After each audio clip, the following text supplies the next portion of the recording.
Police वालों के हाथ में नाली में फिकवा दिया। हमारे पानी पीने तक का भी बंद करवा दिया उन्होंने। इतनी बुरी सरकार है ये। सामान था धरने का, खाने पीने का सामान था, तंबू था, कूलर पंखा थे, ओढ़ने बिछाने के कपड़े थे, खाट हुक्का जो भी था हमारा सामान वो सब भर लिया। उद्योगपतिन का, पूंजीपतिन का, अडानी हर का और जो योगी मोदी हर के यार दोस्त है उनको हो रहा, किसान तो भूख मार। हम कौन जाएंगे, कौन हमारे बच्चे जाएंगे, क्या खाएंगे? या तो आ जाए होश में, यानी फिर जनता फिर जोश में आ जाएगी। आंदोलन शांतिपूर्वक चला रहे थे 6 जून को। जब इन्होंने देखा कि आज ये जाने वाले नहीं हैं, उस दिन हमने अपने बड़े धरने का प्रचार किया और बड़ा धरना लगाया। जैसे हमारी बड़ी पंचायत आई तो हम 5 बजे लेडीज सारी चली गई थी। उसके बाद जो 50-60 हमारे बंदे रह गए थे, उनमें से 33 को उठा लिया और जो हमारी सामान था धरने का, खाने पीने का सामान था, तंबू था, कूलर पंखा थे, ओढ़ने बिछाने के कपड़े थे, खाट हुक्का जो भी था हमारा सामान वो सब भर लिया। मतलब वहाँ से जगह खाली कर दी। इन्होंने सोचा कि ये अब उठ ही जाएंगे। अच्छा एक बात बताइए, जिस तरीके से एक नोएडा है उस तरीके से एक विकास हो रहा है, नोएडा में डेवलप हो रहा है, बहुत सारी कंपनियां आ रही है, फैक्ट्री आ रही है कि तो सब उद्योगपतिन का, पूंजीपतिन का, अडानी हर का और जो योगी मोदी हर के यार दोस्त है उनको हो रहा, किसान तो भूख मार दिया। बच्चों को तो 100-100 किलोमीटर तक ड्यूटी नहीं मिल रही है। कह देते हैं नौकल के बच्चे हैं। जो भी बच्चे नौकरी या ड्यूटी मांगने जाता है उसे बोल देते हैं कि तुम तो नौकल के हो। 100-100 किलोमीटर तक तो बच्चों को ड्यूटी नहीं देते। एक बात आप मुझे बताइए, योगी सरकार पिछले 2 बार से है, दूसरा बार है, तो योगी सरकार ने कोई अच्छा काम किया है वहाँ पे नोएडा में या कुछ? हम तो अच्छी सरकार जब समझे, जब हम जिन चीज़ों के लिए बैठे हैं, आंदोलन कर रहे हैं, वो हमको पूरी करें। और महिला शक्ति आज यहाँ महिला सम्मेलन है, उनमें इतनी पीड़ित औरतें हैं कि जिनको देख के रहा नहीं जा रहा, रोना आ रहा है जिनको देख के। उन पीड़ित औरतों को भी ये आश्वासन दे कि हम तुम्हारे साथ कुछ अच्छा करेंगे। हम तो जब समझे योगी सरकार को। आप लोगों ने सरकार तक बात पहुंचाई? पहुंच गई, बात पहुंच गई, सब चीजें जा रही है। हमने सीओ भी तबादला करवा दिया, डीआईजी भी तबादला करवा दिया। हमारे बंदे पड़े हुए थे 6 जून तक, कोई बात नहीं थी। लेकिन जब 6 जून को हमारी गिरफ्तारी हुई थी ना हमारे बंदों की, उस दिन हमने लेडीजों ने सर उठाया और भाई अब तो जो करना है हमें करना है। हम पुलिस लाइन में गए, वहां जाके हमने हंगामा किया। जब हमारे बंदों की गाड़ी के लेके निकल रहे थे तो हमने उसी दौरान किया, तो लेकिन प्रशासन वालों ने हम पे लाठीचार्ज कर दिया। अच्छा, आने वाले टाइम में चुनाव भी है, विधानसभा का भी और लोकसभा का भी रहेंगे। इतना हो ही रहेंगे, न किसी वोट देवा न कुछ दे, अपने हो ही रहेंगे। अगर वोट लेनी है तो मोदी सरकार हो या योगी सरकार हो, हमारे ग्रेटर नोएडा के प्रतिकरण पे आ जाओ जिसे वोट लेनी है। हमारा क्षेत्र तो यही चाहता है। किसान भी नाखुश है वहाँ के, किसान ही सब किसान। 2-2 बीघे खेत है, वे भी ले लिए, वे भी अपने नाम कर लिए तट्टी ने। अच्छा, अब भी प्रतिकरण हो रहा है, अभी केस मतलब खेत ले रहे हैं किसानन के 2-2 बीघे जमीन है, 4-4 बच्चे, वो भी अपने नाम कर रखे हैं। क्यों कर रखे हुए? हम कौन जाएंगे, कौन हमारे बच्चे जाएंगे, क्या खाएंगे? अच्छा, रोजगार का किसी ने आश्वासन दिया था सरकार में कि रोजगार मिलेगा? दिया था, योगी सरकार ने दिया था। सरकार ने नहीं, जब मायावती ने खेत लिए थे उसने लिख के गई थी, वो सब चीज लिखत में देगा। एक बच्चे की नौकरी, एक बच्चे की नौकरी होती। मायावती सरकार आती तो हम उससे मांगते हैं, लेकिन ये बीजेपी की सरकार है तो हम तो इससे ही मांगेंगे ना। जब हमारे ऊपर है ही ये, तो हम तो उन्हीं से कहेंगे ये बात। तो सब कुछ आपके पास लिखित में है कि रोजगार भी दिया जाएगा जिसका ये जमीन जा रहा है, और 10% प्लॉट भी दिया जाएगा, भूमिहीनों का भी प्लॉट दिया जाएगा। अच्छा, मान लीजिए आपका डिमांड अगर सरकार नहीं मानती है? ये सरकार इतनी बुरी है, कम से कम हमारे 1100 आदमी थे धरने पे, जिनका 1100 आदमियों का रात के 9 बजे खाना बन के जा रहा था घोड़ी गांव से, और इन्होंने सरकार ने उठा के वो पुलिस वालों के हाथ में नाली में फिकवा दिया। अच्छा। हमारे पानी पीने तक का भी बंद करवा दिया उन्होंने। अच्छा। इतनी बुरी सरकार है ये। एक बात बताओ, पीने और तो और खाने पीने पे तो कोई भी रोकथाम नहीं लगाता। हम प्रतिकरण के बाहर पड़े टॉयलेट के लिए, औरतें इधर उधर घुस के झाड़ियों में बाथरूम कर रही हैं। क्या ये दिखता नहीं है? हैं? प्रतिकरण वालों को भी दिख रहा होगा और सरकार को भी दिख रहा होगा। एक बात जा रही है सरकार के कानों तक, लेकिन खोलना नहीं चाहते। ये बताइए कि अगर डिमांड पूरा नहीं होता है, सरकार अगर बात नहीं मानती है, हम नहीं उठेंगे। हम नहीं उठेंगे। 4 महीने हो, चाहे 4 साल हो जाओ, चाहे 400 साल हो जाओ। तो योगी सरकार बार बार ये कहते कि हमारा सुशासन अच्छा है, हम पिछले काफी अच्छा, कहाँ पे अच्छा? अब ये महिला सम्मेलन में अगर अच्छा होता तो योगी सरकार के लिए हाय हाय बोलती, सब जय जय बोलती ना। जब अगर योगी सरकार अच्छा होता तो जय जिंदाबाद बोलते ना उसके। तो जब वो गलत कर रही हैं और गलत ही करवा रही हैं, तो इसीलिए तो गलत बोल रही हैं। महिलाओं को कोई शौक नहीं है भैया, ना मोदी के खिलाफ बोलने का और न योगी के खिलाफ बोलने का। देखो हमारे जहाँ भाषण देते हैं लाल किले से दो या संसद में दो, या तो विपक्षी वाले इनको गाड़ी देते हैं और या कोसते हैं सब है, और बस 24 के चुनाव की सीट की तैयारी कर रहे हैं बस। अच्छा, महिला बाल विकास मंत्री जो है स्मृति ईरानी, आपको नहीं लगता कि इतने सारे मुद्दे हैं जो स्मृति ईरानी है उस मुद्दों पे बात नहीं कर रही है? स्मृति ईरानी क्या दिन की मंत्री है, वो नाटकन में काम करे रही, नाटक करे रही वो। अच्छा, पता होगी तो मैं भी टेलीविजन में वो या मोदी ने मंत्री बना के बैठा दी, मंत्री बना दी। काहे की मंत्री है उस स्मृति ईरानी में, एक आने की अक्ल न हो हमें। जब मोदी योगी हमारे सामने आ जाते हम बाकोजन कहाँ बना देगा, हमारे सामने ही ना आपके सामने नहीं आती? स्मृति ईरानी तो कुछ भी ना। मुझे एक बात बताइए कि महिला, हम तो ये उनके कानों तक पहुंचाना चाह रहे हैं, या तो आ जाए होश में, यानी फिर जनता फिर जोश में आ जाएगी।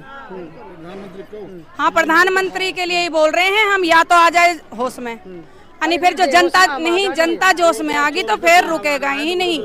2024 का चुनाव आ रहा है, अगर वो जीतना चाहता है और वो वोट लेना चाहता है जनता से, तो वो खुल के सबके सामने आए और जनता की सपोर्ट में हो।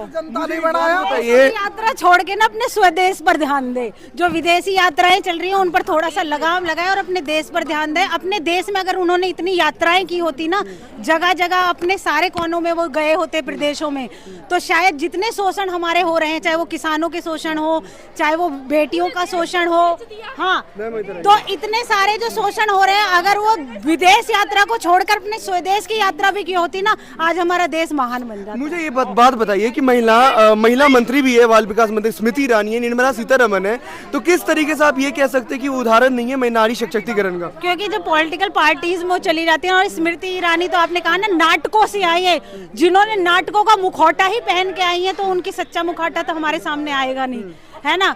तो वही उनका नजरिया है। जब वो खुद औरत होके औरतों का दर्द नहीं समझ सकती है तो उन्हें हम औरत नहीं कह सकते। जब कमान संभालिए, जब हमारे 80 साल के बुजुर्गों पे लाठी चलाई गई थी और छोटे छोटे बच्चों को लाठी चार्ज किया गया था, हम बाहर निकल के नहीं आए, हम दिन में रहते थे, रात को अपने घर चले जाते थे। देश में जिस तरीके से राष्ट्रपति भी एक महिला है, तो मुझे लगता है कि मैं कह रही हूँ सत्ता की लालच में ना, ये जो महिलाएं सत्ता में बैठी हुई है ना, इनको सत्ता का लालच है, ये इन मुद्दों से भटकी हुई है, ये अंधी हो गई है। जैसे गंधारी ने आंखों पे पट्टी बांध रखी है ना, इस तरीके से इन्होंने भी अपने आंखों पे पट्टी बांध रही है। इनके नेता लोग इनके खिलाफ, स्मृति ईरानी के खिलाफ इनके नेता लोगों ने कहा है कि ये मतलब सत्ता, मतलब ये ना, जो ये खुद ही उनके बिस्तर गरम करती है, मतलब उनके खिलाफ इन्होंने बोला है। अपनी मंत्री के खिलाफ जब इनके लोग बोल सकते हैं, तो बताओ उनकी अपनी सोच क्या होगी। एक मनुवादी विचारधारा की सोच जो इनके दिमाग में बैठी हुई है,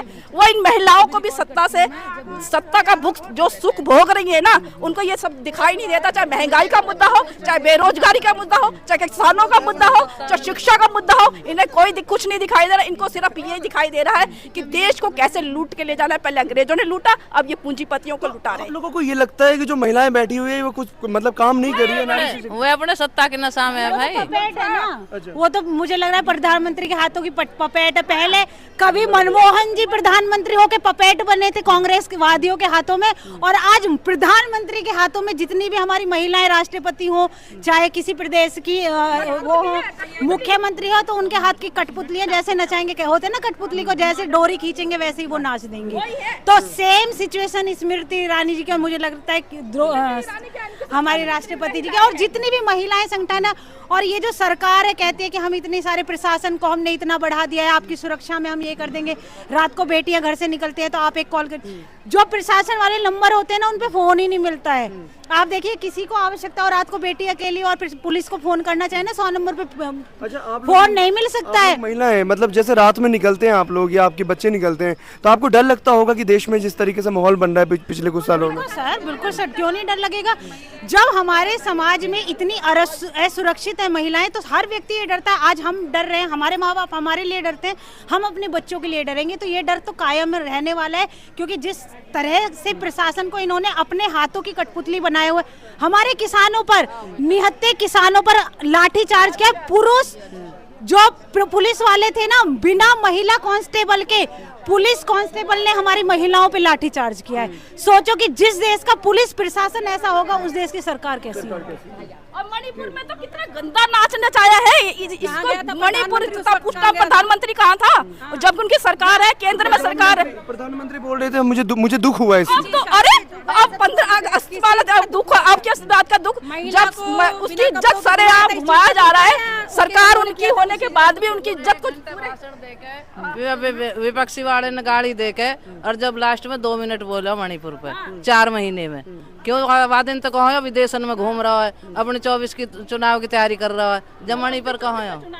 मणिपुर का एक दिन भी जिक्र न लाल किले में जिक्र करे न संसद में जिक्र करे। तो देंगे नहीं हम ना दे वोट, हमारी आबादी छोड़ी जा, हमारे 10% मिले, हमारी जो मांग, हमारे बच्चों ने रोजगार मिले तो हम देंगे नहीं, हम ना दे वोट 1 लाख तक, चाहे सुधरो कुछ भी हो जाओ।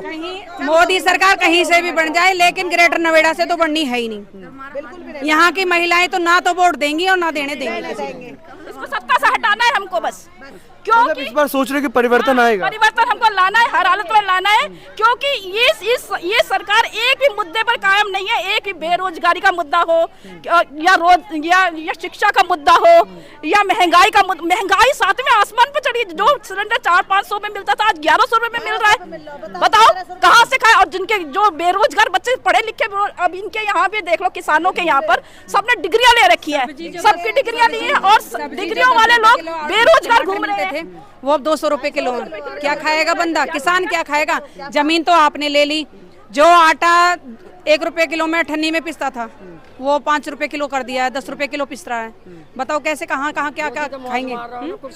हर चीज पे तो उन्होंने महंगाई कर दी है और रोजगारी पे उन्होंने लगाम खींच दी है, तो कहाँ जाए? हैं? आने वाले चुनाव में परिवर्तन मिलेगा, चाहे ग्रेटर नोएडा हो चाहे देश हो। परिवर्तन की तो हमें पता नहीं, लेकिन ग्रेटर नोएडा से तो मोदी सरकार बनेगी नहीं। मोदी सरकार ने पक्का पक्का कह दिया है, कह दीजिए पक्का, कह दिया